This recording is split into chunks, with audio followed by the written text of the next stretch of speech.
Hey guys, it's Ben the Coin Geek at Old Pueblo Coin in Tucson, Arizona. Thanks for being here today. Remember to like, share, subscribe, do all the YouTube things. And today we've got a closer look at that 16 Tons and What Do You Get song by Tennessee Ernie Ford. And we're going to look at the company store cards and talk just a little bit about what makes them different from some other things that you might see in the marketplace. The Consolidation Coal Company, non-transferable, just one.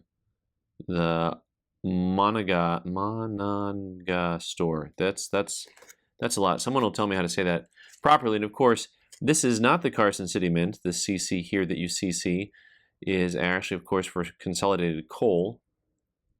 And it is payable in merchandise only. So it's not non-transferable, only good in merchandise. Non-transferable on both sides of the little token.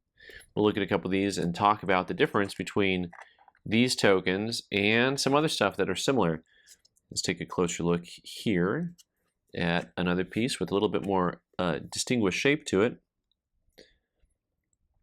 Receivers of the Consolidation Coal Company in NDWVA. So once again, the Mananga store, which I just cannot say that for the life of me. It just doesn't feel very natural. The design here on the other side, I think, is similar or the same, just in a different shape.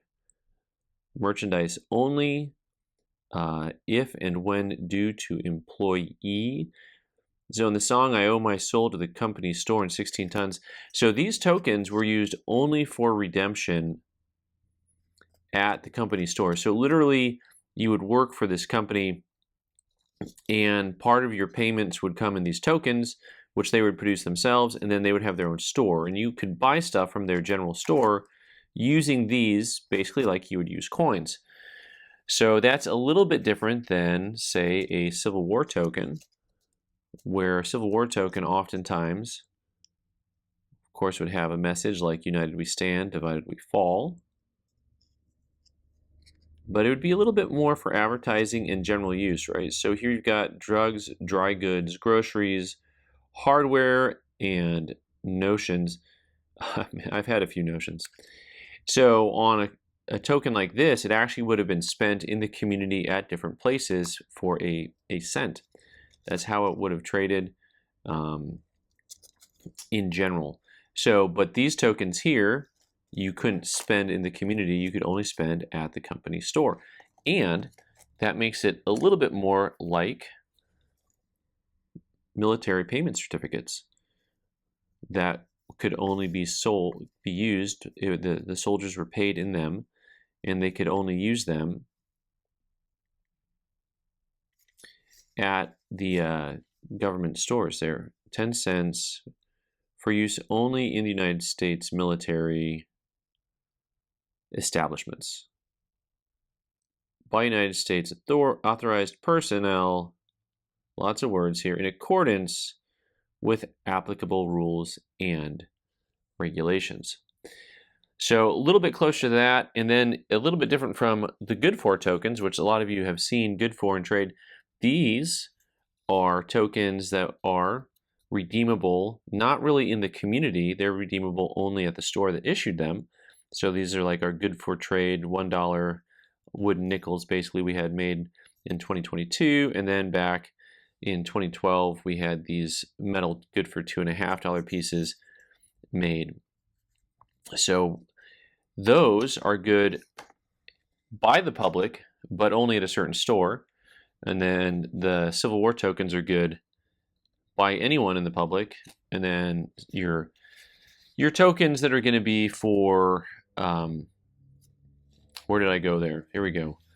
Only in the store, and in the community, and only by the company. There we go. That's where we're going. Only by the company. And here is a Black Band Stores, Olcott, West Virginia.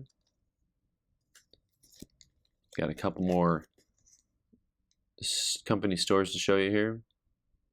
So lots of things were used as money depending on where you went. Master Metal Script. Some things you could only use if you were a part of the company. This was made by this company in Dayton, Ohio. And just the number one, it's not even denominated. very different than the community ones. Like here is a Byless Trading Enterprises. This is good for $5 in trade in Byless, Arizona. On that, so that could have been taken by anybody in the community, but just good for trade in the one place. And last but not least, I got one more store card here. This is General Department Store, the GS, numero uno, once again with a 1 on it. And we're going to see here, payable in merchandise, 1 only, 1947, Orco, not transferable. So once again, you've got General Department Stores token 1947. So you've got the tokens that are only good and the money that's only issued in a certain area that can be used in a very specific store by specific people. And then you have the ones that are in the neighborhood, the Civil War tokens that would spend anywhere and everywhere and were kind of for advertising half the time. And then you have stuff that's really just only store specific, but the general public can use it. All right, guys, let me know what you think about these guys. Do you collect general store tokens? Thanks so much for being here today. I'm Ben the Coin Geek. You can subscribe by clicking on the owl button in the corner and watch more videos on the right side of the screen. Thanks.